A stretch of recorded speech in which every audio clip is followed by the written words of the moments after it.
All right. I'm kind of freeballing this, just to be perfectly honest. Yeah, not freebasing, but just I tend to want to interview people that interest me. First time it was Jack because I just really liked Jack and he was a great part of the Arete for about like 6-7 months. And this time around, Jason's been nice enough to come on do an interview, aka Sparky BJJ. So yeah, we're gonna start with just very open question. Care to explain the name Sparky? Oh yeah. First of all, thank you for having me on. I think it's an honor for me that anybody wants to talk to me. You know, I'm a little maybe too humble for these kind of things, but thank you. Yeah, Sparkplug. So if you came up in a school, like a traditional school run by a Brazilian, you'll know that they can't remember anyone's names, and so everyone gets a shitty nickname. My teacher was known for being hostile, for being mean, for teaching mean jiu-jitsu. In fact, he used to tell us, we are here to learn to kill people better. And so everybody got a nickname, and some of them were terrible. Some of them were homophobic slurs. Some of them were things I'm not going to repeat. My best friend is nicknamed the asshole in Portuguese.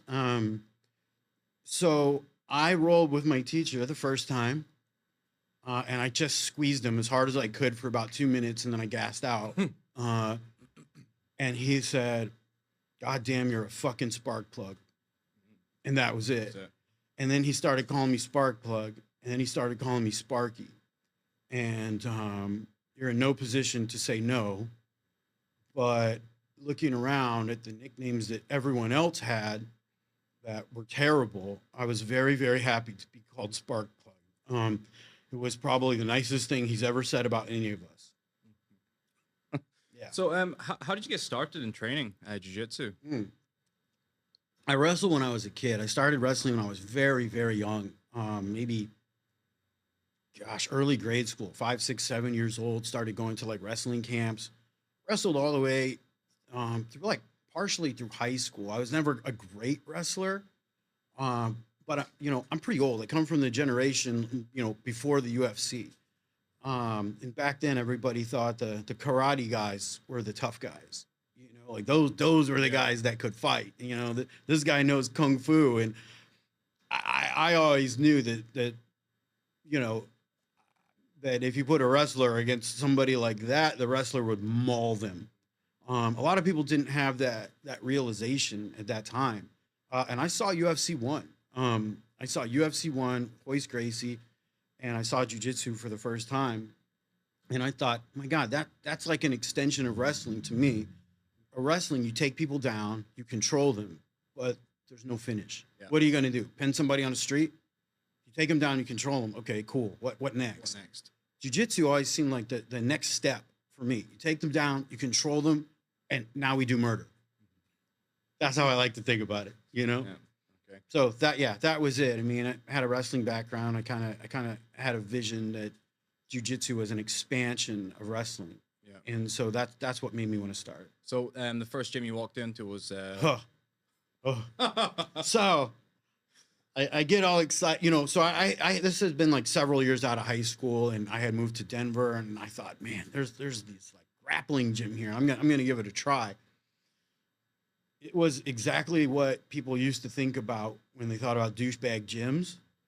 I walk in the first day, and they put me with a guy that was part of the Iowa National Wrestling Championship team for 4 years, and I believe at the time may have even been a black belt, but to this day, one of the best grapplers that I've ever rolled with. And I walk in, and they're like, "Yeah, fight with this guy." I'm like, cool, bro, cool story. So I got very humbled very quickly. 2 black guys, I couldn't walk, got the shit beat out of me. Went home. My girlfriend was like, "Never again. You are not doing this. I cannot stay with somebody that's going to do this shit to themselves."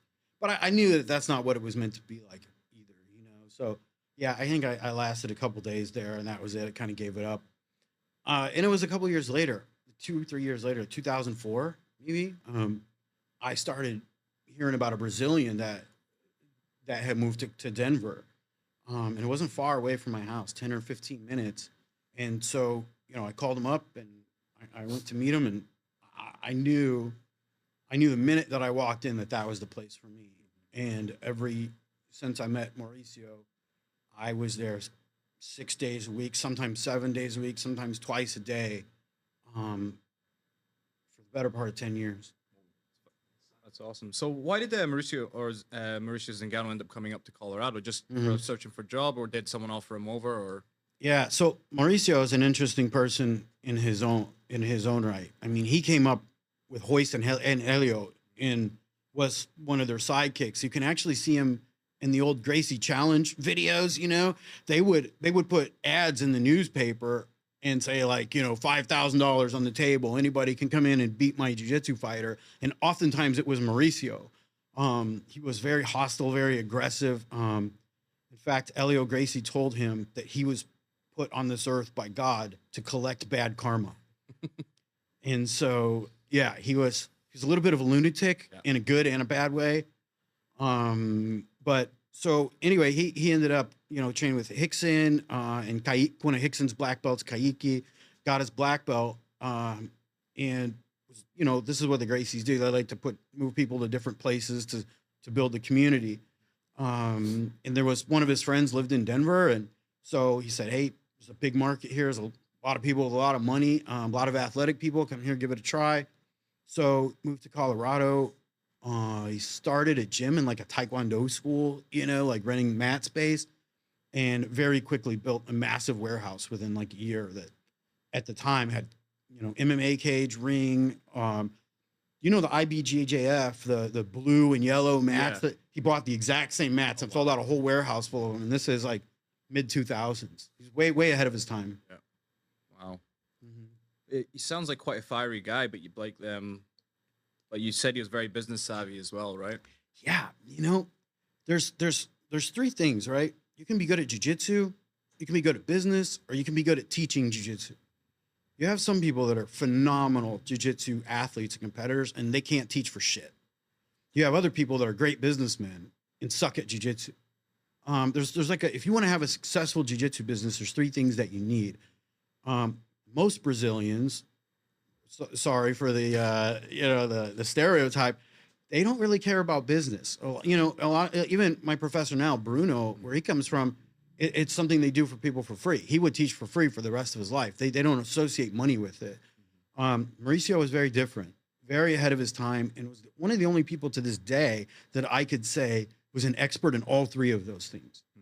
And, he ended up having an incredibly profitable empire when he died. Yeah. And you said he had like a coach's program for his students as well, and he mentored them. Yeah, I went to coach school every Saturday morning for 2 years. I learned how to teach, learned how to do sales, learned how to run a program, learned what to say, what not to say, learned how to, what not to say during techniques, everything from time management, how to deal with a shitty parent, everything. He was basically teaching people to run affiliate gyms so that he could spread his empire. Right. Yeah. Where did my question is, for a guy that's in these Gracie in action videos, where did he learn this stuff? Where did Mauricio learn this stuff? It's funny. I own a marketing company, right? Yeah.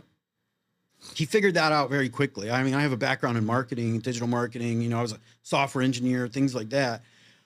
He actually came to me and he said, hey, I know what you do. I know what kind of online stuff you do. He said, I want to work for you. And at the time, his gym's making over 100K a month and he wants to come work for me. I'm like, why? He goes, I'm going to work for free. He goes, I want to go to every meeting. I want to hear everything that you guys do. I want to understand it. I want to be a black belt at marketing. And so, yeah, he came and ended up sitting in on our meetings and learned SEO, learned all about ads, learned about conversion and how to optimize your website. All of this shit he was doing. This is mid 2000s before anybody was doing this stuff. Most people didn't even know what SEO meant.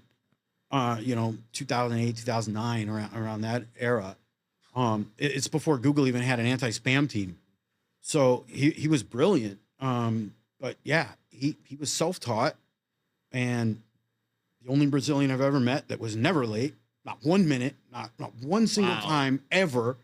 And if you, as a coach, weren't 15 minutes early, you were also late and you were not teaching anymore.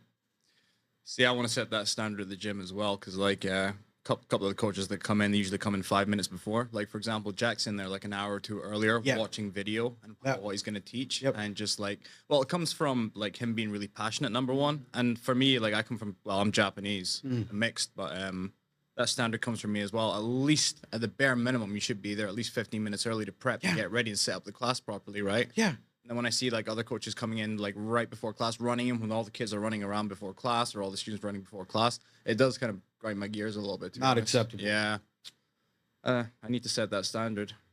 Yeah. We had very, very strict rules on what we could say, what we shouldn't say. Like, I mean, the whole program is very, very clearly defined, but it was set up in such a way that he doesn't train people. Like, I'm just teaching you jiu-jitsu for years. You're going to get a black belt. You're going to want to make a school. You're going to be my competitor. You're training your own competition. He saw this in the funnel very, very early and didn't develop his own competition. He developed his own franchisees or affiliates. You know, that was his whole goal from day one with the coaches program. That's amazing. Because, I mean, you see sometimes, like you said, with these three things that you need to have a successful business, being a good coach or being a good teacher, for example, like I've been to some schools where some coaches are absolutely incredible teachers. Like you're inspired by them. Yeah. You want to be like train under them. You want to compete for them. You want to fight for them. But then like they never kind of do anything to kind of like ease things for them in the future. Because I mean, you could be in your like mid-30s. You've got a great school, but you're just basically just wearing yourself into the ground. Basically, you're kind of comfortable with doing that without long-term thinking, where like he's just gonna wear himself, where he's just gonna have a catastrophic injury. There's no one else to take over or cover for him. You know, you're not creating a business. You're creating a job for yourself if you do it that way. Yeah. You know, an example is Carlson Gracie Jr. Like I went to see to talk to him once in Chicago. You know, and he was telling me that I think he had like 6 students that had gone on to get their black belts and then made gyms in the same neighborhood. I mean, like 6 other schools in the same neighborhood. They were all his students at one point. I just thought, man, that's, you know, if you're going to, especially in the States, it's a highly competitive market. It's very lucrative. You know, you need to give people a path to have their own gym in such a way that doesn't compete with you. Mm-hmm. Absolutely. Yeah. So Asia, how did you end up in Asia? Well, that's funny too. So this is way back in the day before, it's 2011, when Tiger Muay Thai was just starting to be like a destination gym. Like some people were coming over here to train Muay Thai and then go back and fight in the UFC. There was a guy, Ray Elby, that was was one of Mauricio's close friends, and you know he was on The Ultimate Fighter, and then was telling everybody to come and train in Thailand. Mm-hmm. So he set Mauricio up every summer with like a 6-week jiu-jitsu intensive training camp at Tiger Muay Thai. And Mauricio came to me and he said, "Hey, Sparky, me and Kat," Mauricio's wife was Kat Zingano at the time. He's like, "Hey, me and Kat are going to go to Thailand for 6 weeks to do this jiu-jitsu camp. And I want you to come with me and help teach." And I was like, "Bro, I can't go to Thailand." He goes, "You work online, right?" I'm like, "Yeah." He goes, "They got fucking Wi-Fi. Why can't you just work from there?" I was like, he goes, "Buy a fucking ticket. Let's go." All right. That was it. So yeah, we went and did a 6-week camp at Tiger Muay Thai. I went home. I was like, fuck, I don't want to live in snow anymore. I just sat and looked at the snow one day. I was like, I'm going to Thailand. And so I moved to Chiang Mai and bought a gym. Is that what Team Quest? It used to be the Team Quest MMA gym. Yeah. Oh, wow. I bought it in 2014. Or 2012, maybe. 2013. So how did you come to hiring Bruno Carvalho? I mean, he's the guy in China, right? God. Bruno is the man. So that's a long story too. Obviously, Mauricio died. Mauricio ended up committing suicide in 2014. It was a pretty crazy time, right? We can talk about that later if you want to. Bruno, I just got a call one day that said, "Hey, there's 2 Brazilian black belts at the gym." And at the time I was a brown belt. I was like, what? 2 Brazilian black belts just showed up in Chiang Mai and they want to stay. So I go to meet is Bruno and Alan Carlos. And man, a lot like we were talking about with Jack, within 1 minute, I was like, I love this guy. Yeah. I just love him. I mean, I love everything about him. He's kind, he's sweet, just a heart of gold. And Bruno's whole family are legends. You know, his mom's like world-class judoka, his uncle's red belt. I mean, you know, he's done it his whole life. You know, I was like, how old are you? I said, how long have you trained? He said, 31 years. I'm like, how old are you? He's like, 34. I'm like, oh, okay, that makes sense. They've had a dojo in their house his entire life. That's all he's ever done. But anyway, yeah, they showed up at our gym in Chiang Mai and immediately had a connection. And he was like, man, if you would let me stay here, you know, I'll teach and all this stuff. And I'm like, my God, I would be, he was a 3rd-degree black belt at the time. I was like, I'd be honored for that. And just mind-blowing technique, but even a more impressive human being. Yeah. To this day, I've never met anybody a kinder, sweeter, just, man, I can't say enough good things about him.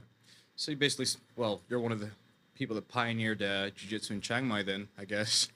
Yeah, there was no gi program. Yeah. You know, there was like some wrestling and some MMA, but I was the one that said, I want to start a gi program in Chiang Mai. And, you know, I had learned from Mauricio how to structure it. You know, we had a free open mat that was used, you know, we marketed it, used to generate leads, you know, things like that. And it filled up immediately. Wow.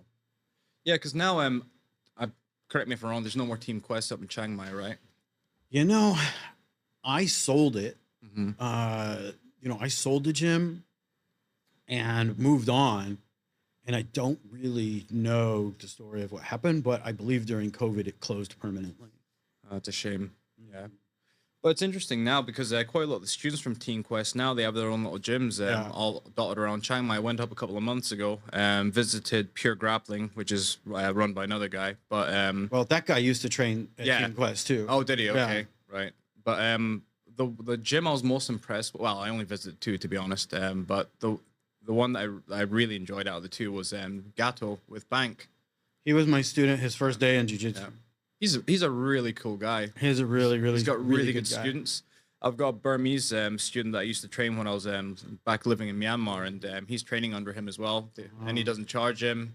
He helps the Chiang Mai University teams. Yeah. And then I didn't get a chance to go see John Lai, but he's got his own gym. Now those 2 were my students. Yeah. They both started with me their first day of jiu-jitsu ever. Yeah. It's pretty awesome. And then there's another one a little bit further away called Lazy Leopard as well. Yeah, I don't know that guy. Yeah. That's like a newer one. But a funny story, Bank's wife, Dao, one of my favorite people. She's lovely. I love everything about both of them. She came to class with him every day and sat on the side like this. And every day I said, Dao, get a gi, try jiu-jitsu. Train with me, please. No. Just sit there every day, man, for 2 or 3 years. Yeah. And it wasn't until I left, they finally got her, like somebody finally got her in a gi, finally got her training. I circle around to Chiang Mai from time to time because they're all my students. You know, I circle around to Chiang Mai from time to time. And now she's a brown belt. Yeah. And she's a phenom. She's phenomenal. She is. And I just always think, she could have trained 3 years earlier. I mean, 3 years, she's a long time. She sat there and watched. She could have, you know, jumped in the water and not dipped her toes in the pool, you know. Yeah. But yeah, I'm really, really proud of all of them. Yeah, something to be said about the couple dynamic because they actually complement each other really well. I found at the gym, you know, she's very warm, welcoming. Bank's a little bit more serious, or he's concentrating really hard to teach a really good class. I mean, his English isn't the best. No, and she's a great translator. Yeah, she is. Yeah, and he's got a couple of nice, good students that speak pretty good English. But I remember after he took me out to dinner. Yeah, made me eat some northern food, some mushrooms, and some ant eggs as well. Wow, wasn't a big fan of the ant eggs, but we sat there for like 2-3 hours having a discussion about like the scene in Chiang Mai and stuff like that. And he was asking me for advice, you know, because I don't know why he was asking me advice, to be honest. I don't know much about it, but yeah, he's a really nice guy. Yeah. I wish them the best. You know, they're trying to make something happen in Chiang Mai, and the market there is much different. It's very hard to have a profitable jiu-jitsu gym there. you know, there's a culture of like relaxed, easygoing. Like there's not a lot of sharks, if you will, in business, and the locals can't really afford jiu-jitsu prices in such a way that it's worth it for anybody to make a school. Yeah, you know. 100%. What I found with the atmosphere though is there's quite a lot of foreigners there training as well, but for some just this little small, like tiny little gym space, and you have all the best guys basically training there. It felt like, and I met some really cool people, and I was only there for like I only had one training session there, but it's one of those environments where you know people are gonna get good there, you know. Yeah, I love it. I mean, he's always been very technical. He's always helped teach all the Thai people for us. I mean, yeah, I've had a lot of respect for them, but there's another guy there, Ding, his best friend. I don't know if you met Ding. He's a brown belt there. But the first day I started the gi program, John Lai, Ding, and Bank were there, and Dao sat on the side. So I'm really proud to see those guys go on and have their own schools and brown belts and black belts now, and you can kind of sit back and watch the community grow up. You know, it seems safe in their hands, that's for sure. Yeah, I just admire it from far away. I'm really proud of them. So well, what's the next step after Chiang Mai then? Oh man, you know, my wife had been in like a citizenship and visa and green card. We've been in this process in the States for 8 years, and it's been a nightmare. And so we were in Chiang Mai, and we actually had to go back to the States because she wasn't allowed. I didn't know she wasn't technically not allowed to be out of the country at that time. So that's why I sold the gym, and we had to go home, get her green card, take care of that shit. You have to like log time there. You know, when you're on these green cards, you can't spend too much time out of the country. So that kind of forced us to go back and forth. So, you know, yeah, we went back and forth for a little bit.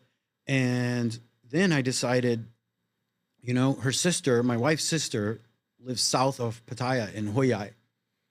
I was like, man, Pattaya is interesting because it has a lot of tourists, and it's got like all the shitty stuff in the middle, you know. I call it the armpit of Thailand, you know. I mean, it really is a disgusting place in the middle. Call it something else. The asshole of Thailand is the other thing that I call it. It really is. But here's what a lot of people don't understand. Around Pattaya, out by the lake, south of Pattaya, there's an incredible amount of wealth. There's a lot of wealthy expats. There's a lot of international schools. There's a lot of people with kids that have a lot of money. There's a lot of really, really upscale, nice shit outside of that, which a lot of people don't see that part of Pattaya. So you have Pattaya, then you have Jomtien, right? So I'm thinking, you know what? I'm going to move to Thailand. I want to live in Thailand. I don't want to deal with the States anymore. You know, I have my own problems with the country. And so I just wanted to be removed from it. I thought Pattaya is a perfect place to build a gym. So I was going to build a new gym in Pattaya. You know, I thought, okay, there's not one there. I'm a marketer. It's very easy for me to fill up a gym. And so I started doing my research, and I reached out to a friend of mine, a very wealthy Thai girl. And I said, hey, you know, she lived in Pattaya, and, you know, I was one of those connected kind of prominent families. And I asked her, hey, you know, I'm thinking about building a gym in Pattaya, you know, right in between Pattaya and Jomtien, so that I can, you know, kind of target all these wealthy areas and the tourists and the locals that live in Jomtien. She's like, Jason, that's a really good idea. She's like, but why don't you come and talk to Fairtex? She goes, she's very good friends with the owners. And she's like, they want to expand and make a jiu-jitsu and MMA training facility. She's like, you might be able to work something out with them where you don't have to spend your own money, you know, or invest your own money. And I was like, well, okay, that's interesting. So I flew over and had an interview with Kun Prem, the owner, the founder's son. To this day is my best friend in Thailand. I mean, we're very close, and I'm just so grateful for him in so many ways. He's got me out of trouble a lot of times, you know, and supported me with everything I've done. But he said, hey, you know, at the time, Fairtex was like an athletic club. So they had Muay Thai, but they had like tennis courts and badminton and racquetball and all this other shit. And Mr. Wong, the founder, it's like, I'm going to tear all this shit out and build a huge facility with an MMA cage, jiu-jitsu. Like, they wanted to go hard on MMA.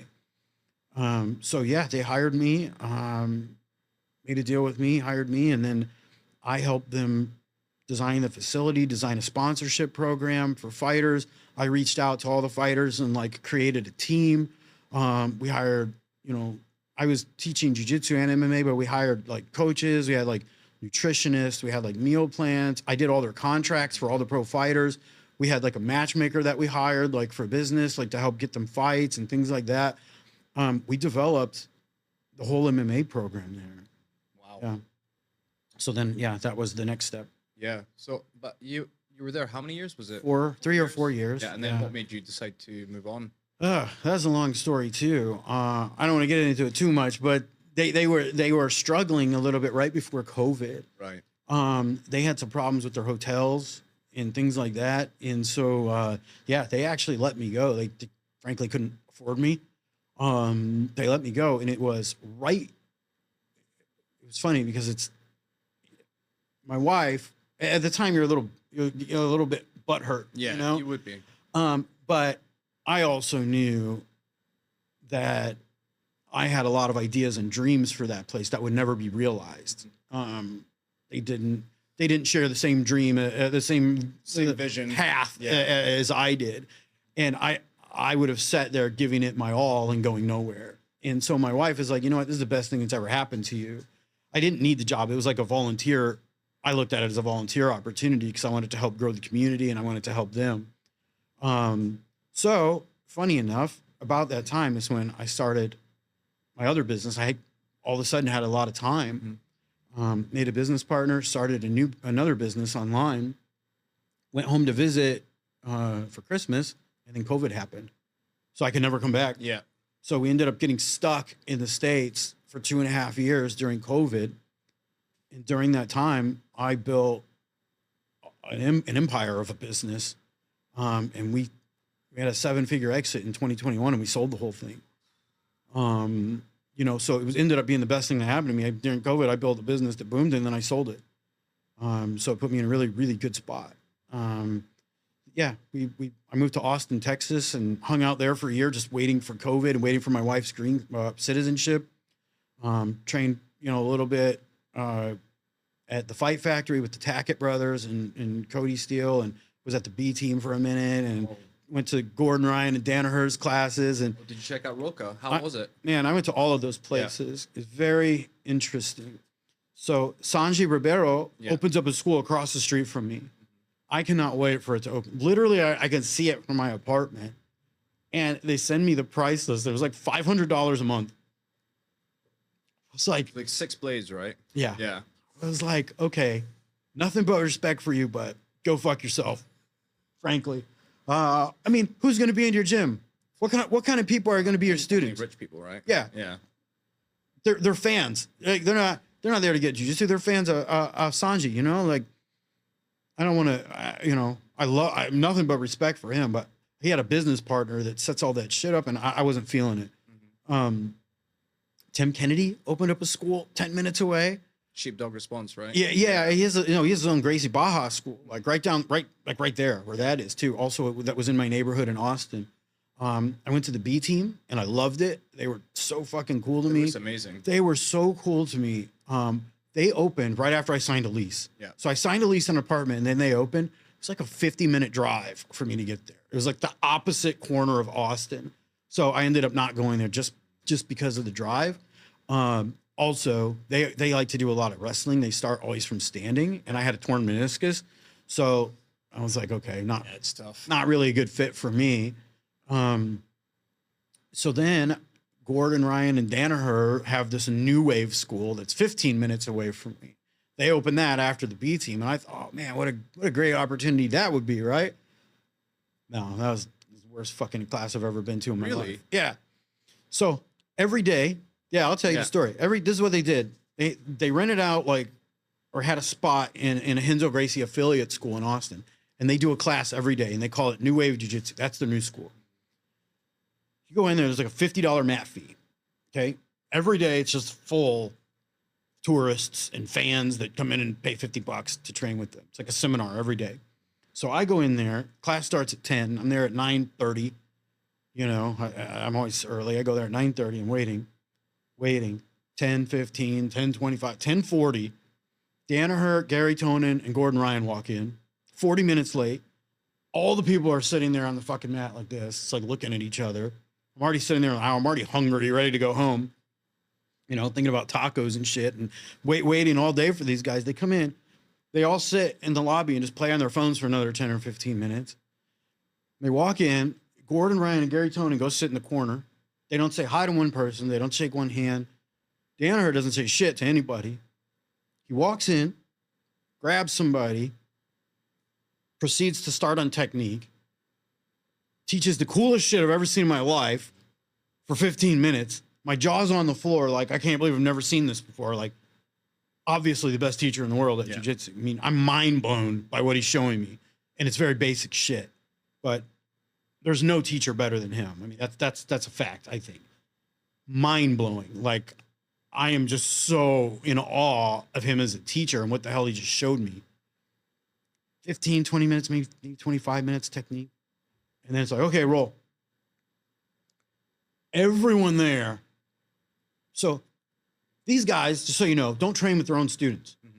They have a gym that, in my opinion, is a money grab. Yeah. And then they go train privately at the Roca facility. So all these guys you see on Instagram, they ain't fucking training there. You know, they're sitting in the corner playing on their phones. Danaher's teaching a seminar every day for a lot of money. Everybody that's there is a tourist or like, you know, it's not really a team trying to look good in front of these guys, because if you look good in front of them, you might be invited to the Roca facility. So I train with like 2 or 3 guys that are trying to fucking kill me, and none of them are any good, but they're all like spazzing hard. Nobody's there to get good at jiu-jitsu, you know? Really terrible experience. So class is over. These guys get up and leave. They don't say thank you. They don't say hi. They don't shake a fucking hand. They just walk out. They're gone. And then you see them on Instagram training at their own facility. Yeah. So they basically put on a paid seminar every day, call it their school, and then they train privately somewhere else. Yeah. I was like, yeah, great technique. I could go to a seminar every day, but that's not a school. Yeah. That's not a team. That's not a vibe. That's not somewhere I'm going to ever fit in and belong. You know, I can never get down with that. I mean, you don't train with your own students? Yeah. Like, what kind of shit is that? I guess his priorities are a little different because he's trying to cultivate like athletes, I suppose, at the same time. Yeah, I mean, they're clearly there to get a paycheck and see who's good enough to train on their team. Like, they're not building a new wave team, you know? Yeah. That's not what they're doing at that Henzo school. So I hated it. Yeah. So I kept searching, and then I found Cody Steele at the time had been, I don't know if you guys are familiar with him. Oh, yeah. He had been like suplexing people and shit. And then the Tackett brothers, William and Andrew, they all train at the Fight Factory. So I go to the Fight Factory, and Rodrigo is the owner, and he's the teacher of those guys. And I walk in, and I see Andrew Tackett immediately, first person. I already knew who he was. He gives me the biggest hug, says, "Sir, thank you for coming to our gym. We're so happy to have you here. Let me help you. Let me show you around." Kid gives me, those kids, all 3 of the Tackett brothers, they call you sir. They are so kind, so sweet, so polite. They're the nicest fucking kids I've ever met. Savages. And they're so good. So I immediately was a fan of them and their character. I already knew about their jiu-jitsu, but they are better. All 3 of them are better humans than they are at jiu-jitsu. They're homeschooled as well, aren't they? I think so. Their dad trains there. I think they're a very tight-knit family. Yeah. I roll with all 3 of them. And I pretty much stalemated with the 14-year-old. You know, stalemated with Andrew most of the time, but I think he was just playing. And then William proceeded to murder the fuck out of me any way he wanted to. And then tell me how awesome I was and how great it was to have me there. The nicest fucking kids in the world. And Cody also, he was teaching just phenomenal classes there. I mean, he is really good at teaching the blend, the gray line between wrestling and jiu-jitsu. He is so good at it. Anyway, that gym, everyone there welcomed me immediately. They charged like $170 a month when the other ones were like $300 and $500. And it wasn't the price for me, it was the principle. Yeah. But the feeling you get when you go to a good gym, basically. Yeah. Brazilian Fight Factory in Austin. Like, I just can't say enough good things about all of them. For me, that was a fit. They are a team. They're a family. They love each other. The the people that you've heard about are not even the only talented people that they have there. They've probably got another 30 guys that could also compete on that level, that are in the gym. I mean, yeah. Sorry. It is. I can't say enough good things about that place. That's awesome. Yeah, because like I've always thought, okay, now that place is kind of like the mecca of jiu-jitsu. Now I'd love to visit all those gyms. Like, and then I didn't realize Brazilian Fight Factory was there. But yeah. They're 5 minutes away from Danaher's gym. Wow. 10 minutes away. Yeah. It's incredible. So then you come back to Asia. Yeah. So my wife finally got her U.S. citizenship and her passport after 8 years of bullshit. And then we're free now. Yeah. Because she no longer has the obligation to log time in the States. Yeah. So then we moved. Her daughter, my wife has a daughter that attends the University of Bangkok here. Okay. She just started, so she'll be there for 4 years. So we moved back to Bangkok to support her while she's in school. Oh, that's awesome. Can I ask you, right? Yeah. You post like, it's almost like a tweet. I don't use Twitter, but you post these things on Facebook where like you're basically showing me dialogue of you. Is that real? Yeah. Is that real? Seriously? Yeah. Wow. So yeah, man. Everybody tells us we should have a YouTube channel or something. I mean, somebody told me I should write a book, but I think at least 50 people have told us we should have a YouTube channel. Oh, yeah. So my wife, when I met her, she's working in a factory here in Bangkok, did not speak English. And she's so kind and so quiet and so sweet. She's an introvert. I'm an extrovert. You know, the truth is I bully the shit out of her. I pick on her and I just fuck with her relentlessly. And she can take it with a straight face more than any human. She has the most amount of patience I've ever seen. And she takes it and she takes it and then she snaps, bro, and it's gone. And when it, you know, I think I've taught her to talk shit. And when it comes out, it is so funny. It is so funny that, I mean, I'm so proud of her. So then I posted and everybody thinks she's really funny, man. Yeah, I'll give you an example. Like, she's a photographer. And I said, hey, I got a new gift for you. I got a gift for you. She's like, what? She's been wanting this new camera. And she's like, is it a camera? I was like, well, you're going to have to wait and see. It's like, I think it might be even better, you know? And, man, it took like 2.5 months to arrive. And she was asking me about it the whole time. And then finally, man, she was sure that it was a new camera. And this gift arrived. And it was a pillow with my face on it. And I'm going like this. It's a pillow of me going like this, bro. And my wife opens it. And she looks at me and she kicks it across the room and just lets loose on me, bro. Just let it go. And I am laughing so hard. And my friends are like, bro, she's gonna fucking murder you in your sleep. But yeah, so it's really, the truth is that I bully the hell out of her until she retaliates, but she's like a white belt in shit talking. So when it comes out, it's really funny to me. It's for my own entertainment purposes, really. But my wife is really sweet, really kind, and a hilarious person. Yeah, it seems really funny. Yeah, I mean, we pretty much spend every day laughing. I've been there for 12 years, a long time. I don't know, 10, 12 years, something like that. Yeah, and it's fun every day. Yeah. So what's the plan now in Bangkok?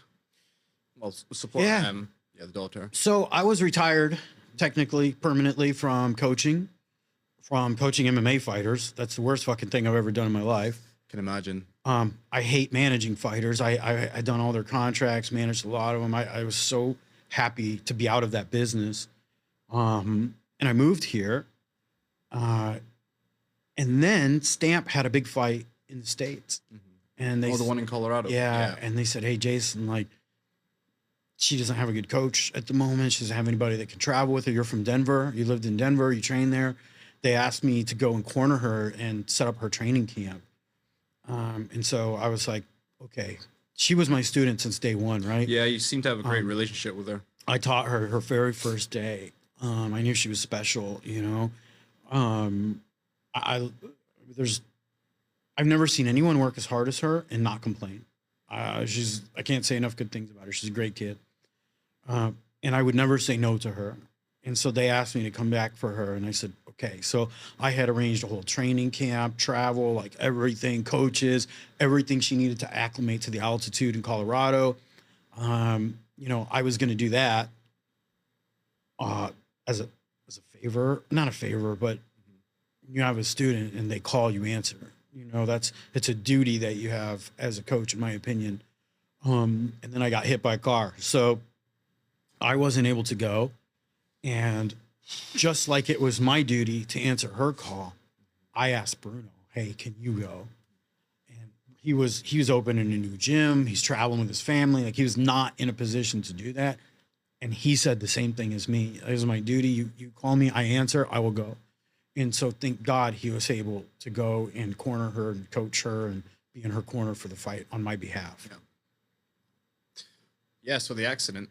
Yeah. Yeah. That was a lot of fun. Thank God you're wearing a helmet. Yeah. So I have a history of brain injuries. I had a TBI in 2011. That ended my competitive career. I had blood in my brain. They wanted to drill a hole in my skull. I had several concussions. I had post-concussive syndrome. You know, I developed stuttering, anxiety. I would drive, forget where my house is. I wouldn't know whose car that was that I was driving. I had a lot of history with brain injury already. And so after the accident, there was a German tourist that was waking me up, and he's like, "Hey, I'm a medic in Germany." He's like, "What's going on? What hurts?" I said, "My leg's broken, my arm's broken, and I have a brain injury again." Like, I knew it immediately. Yeah. You know, so those were the three things. It's like my hip's broken, my arm's broken, and I have a brain injury. So when the ambulance took me, those are the things that they scanned for. And thank God, you can see in the video that the driver gave me a helmet. Yeah. And it exploded and flew off my head, but it absorbed the initial impact. Even still, my head swelled up. I had bleeding and everywhere, but didn't crack my skull, no blood in the brain, and no brain swelling. So I was good from a head injury point of view, probably only because that guy gave me a helmet. You don't take bikes anymore for sure, right? Well, this is the funny thing. I was banned from riding motorbikes from my wife before that. Yeah. Every day she complained. She said, "Baby, these are fucking dangerous. You're going to get in an accident. You take motorbikes everywhere." I said, "Look, we live on a soak. The traffic, it takes me 40 minutes to do a U-turn in front of my house. Yeah. Like, I have to take a motorbike to get anywhere." And she's like, "Walk, take the train, do something else. Take an hour to get there. It's better." So that day, I took a car taxi. I was so proud, bro. I was like, first time, listen to my wife, not getting on a motorbike. We get on the highway, I don't move for an hour and 7 minutes. I got shit to do. I got 4 businesses. I'm busy, you know, I got things going on. I sat for an hour and 7 minutes on the highway. I paid the fucking guy. I jumped over the wall and ran down to a motorbike taxi. It's exactly what I did. Yeah. Get on the taxi. He looks at me, puts a helmet on me, and drives through a red light. And then we got smashed.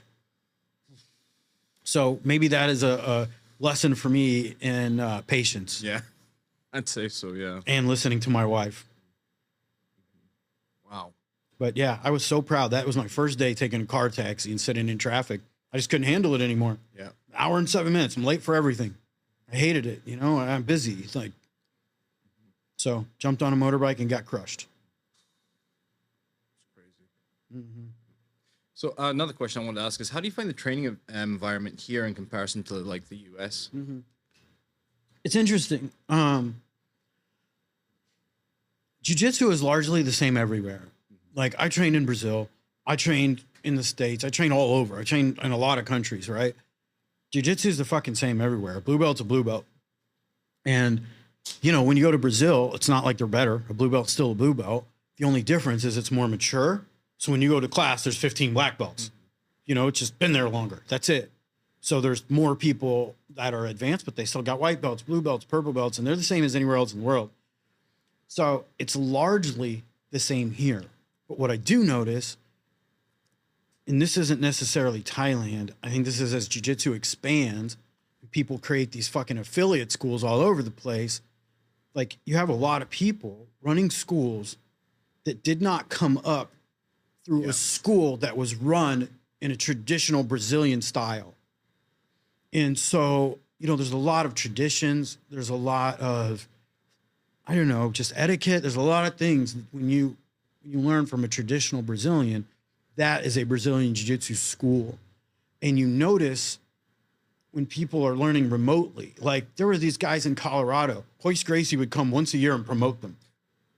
You know, they just pay him every month to put his name on the wall. And he comes once in a year to give everybody a belt. It's like, are you learning Hoist Gracie Jiu-Jitsu? Like, is your teacher teaching you Jiu-Jitsu from Hoist Gracie? No, fuck no, he's not. He's teaching shit he learned on YouTube, putting Hoist's name on the wall, and then everybody got promoted. Now he's a Hoist Gracie black belt. I mean, are you really a Hoist Gracie black belt? You don't learn shit from him. Like, you got, what, a seminar once a year? You know? So, anyway, when it comes to Asia, you have a lot of these people that are running schools that are so far removed from what a traditional Brazilian jiu-jitsu school looks like. Like the training's the same. Like once you roll, rolling is rolling. Yeah. But it's more how the schools are run, the vibe of the school, what's okay, what's acceptable, what's not acceptable.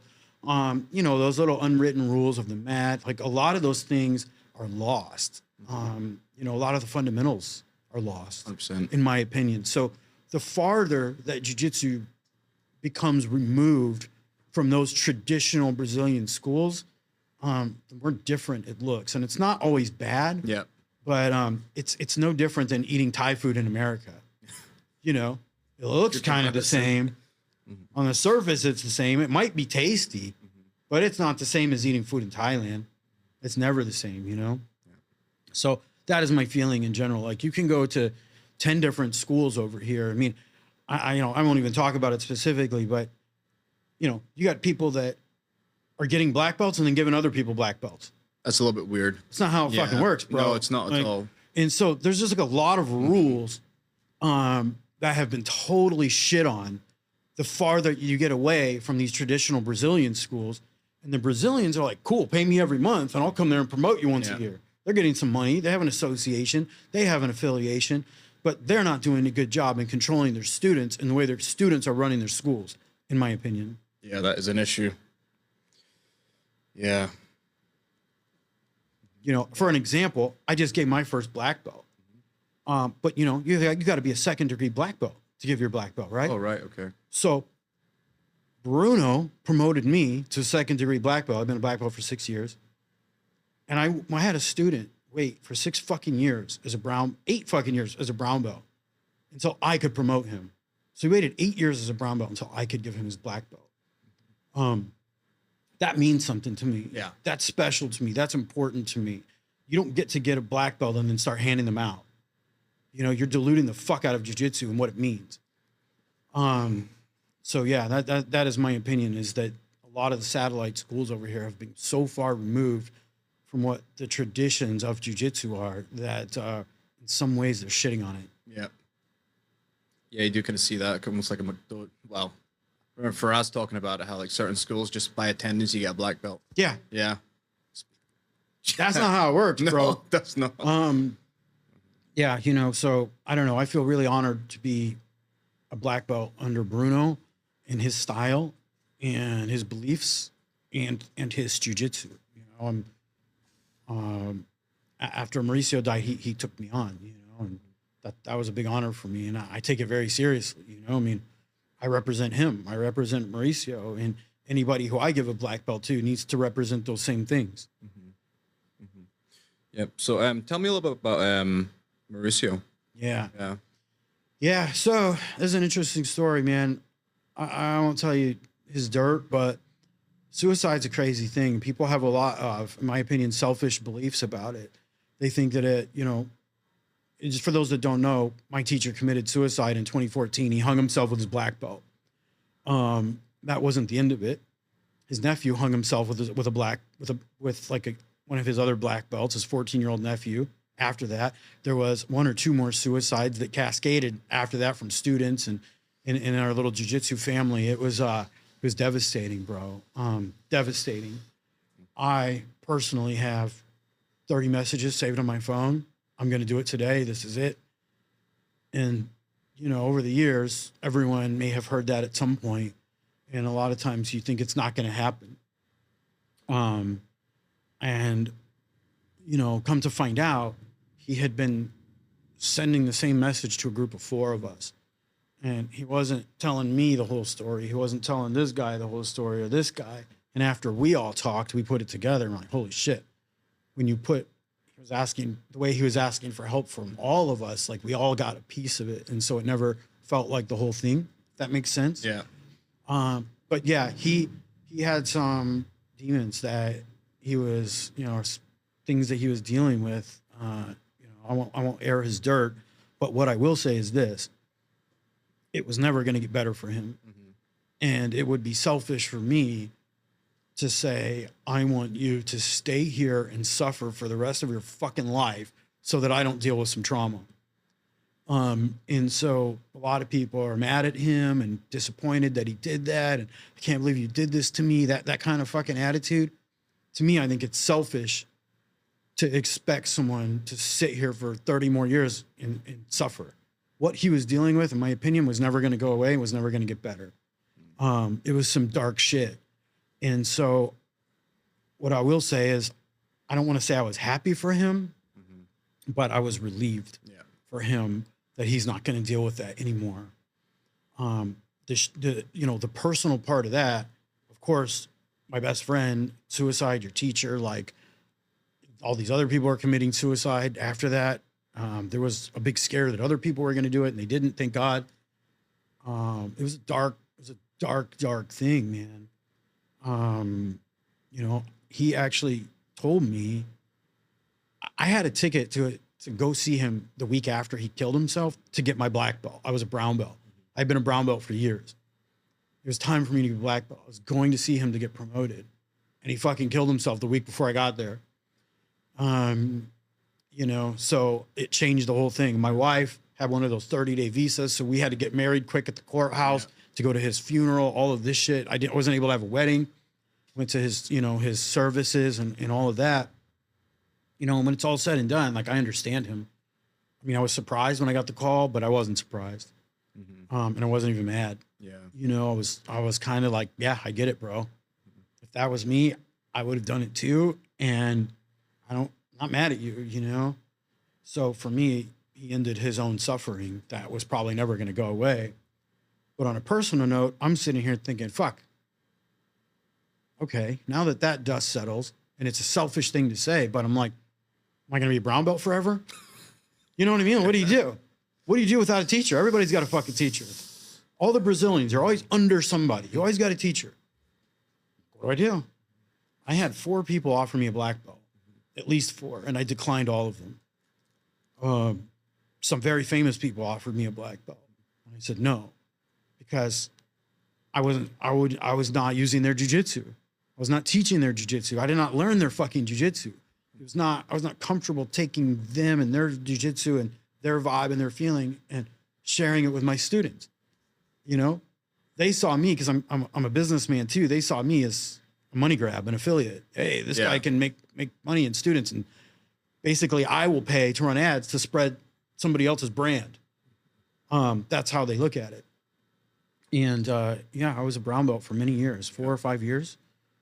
And then Bruno gave me a surprise black belt promotion.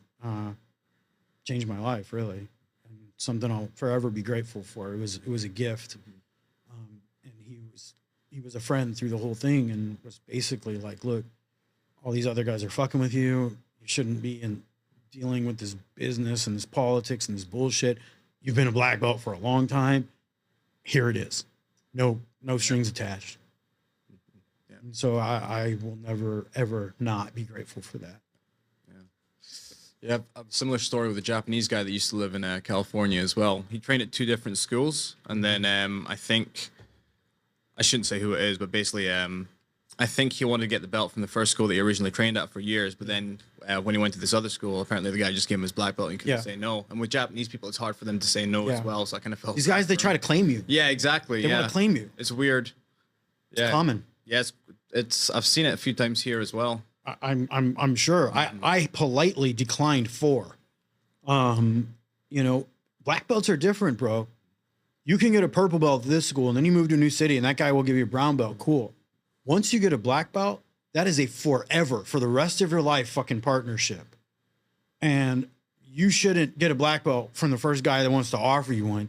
You should get a black belt for somebody that you want in your fucking close family as a mentor for the rest of your life. You know, so many people are in a hurry to promote me. And, you know, it's forever. If you get a black belt from somebody and then you have problems or you have an issue or there's a business problem or a personal problem, what do? You've got nothing. Yeah. A black belt is a forever marriage. And, you know, I took that very, very seriously. It was Mauricio and only Mauricio. And he died. Didn't have a choice. You know, it never felt right until Bruno. And that was the one. And I'm honored to be married to him in that way for the rest of my life. Basically, yeah. Black belts are forever, bro. So I'd say, biggest personal achievement, would that be getting your black belt, or would that be one of them? No, I never thought about it that way. You know, this maybe is cliche to say it, but it's also true. The biggest personal achievement that I've ever had was helping other people grow, watching a little seed that you plant grow into something beautiful is very rewarding. Going to a tournament and watching everyone submit people with your bread and butter moves is very rewarding. Yeah. Watching somebody like Stamp, I think her biggest fight purse ever in her life was like 8,000 baht. And her family has new house and new cars and shit like that. Watching those little seeds that you help water along the way grow into something special, something that supports families, something that supports communities, whether it's profitable or not profitable, but is spreading jiu-jitsu and spreading the community. There's nothing I'm more proud of than the accomplishments of other people that I've helped. Yeah. I'll agree with that 100%. I love going to competitions and watching students compete and have the results they have, even if they lose, they learn, right? And like, if you see them, If they lose, they're off my team, bro. That's why I don't teach kids. You're out of here. That's another challenge. Just kidding. Yeah. But yeah, it is, man. There's nothing more rewarding than that. And just watching those, you know, I taught seminars in like Malaysia, and I see like some of those guys competing and using shit that I taught them. I mean, it's, you know, I see Bank and John Lai even and Chiang Mai having schools, and they learn every fundamental from me, and I love it. Yeah. It's rewarding, and it's the best thing about it is to love it and take no credit for it. You know, to be proud of them and say that I had nothing to do with it, which is kind of true. I mean, I love that. Yeah, that's awesome. Yeah. So, how long have we been on this podcast? Oh, wow. We've been on this for an hour. I like to talk. Yeah, it's awesome, though. So what's your future plans then? The accident changed everything. Yeah. I think I can announce this now, but Stamp has a title fight. Oh. She will fight for the title here in Bangkok on July 15th. That is a pretty big fucking deal. I think I can announce that. Yeah. I think it's public already. So I have a full knee reconstruction on June 1st. They're saying 6 to 9 months before I'm even able to do physical activities again. Probably a year before it's where it's going to be. So my immediate plans are to have a surgery, reconstruct my knee, and then I'm building a warehouse here in Bangkok. A warehouse? MMA warehouse. I bought the brand. Wow. We sold our business in 2021, and we bought MMA Warehouse, which was once a famous e-commerce brand. Mm-hmm. We bought it at auction. And so I'm going to bring that back to its glory and turn it into an engine to sponsor young and upcoming fighters. Mm-hmm. We actually sponsored Stamp for her last fight. It was our first fighter. But yeah, after my surgery, we'll open a warehouse here. We'll be selling, Fairtex gear, gis, like all kinds of shit. online to customers in the States. But that will be obviously a profitable business, but it will also be a way to give back to this community. Yeah, that's awesome. Yeah. So yeah, I think last question is there anybody you'd like to thank before we close the? Oh man, I mean, look, I could think a huge list of people. I mean, I want to thank, since you're here, I want to thank Arete. I'm sure that you know, but we'll say it on the podcast here too. You know, you guys did a fundraiser that was meant to be on my behalf, or at least partially on my behalf, and we did it for my motorbike driver, who is a young kid, 22 or 24, and lost his foot in the accident.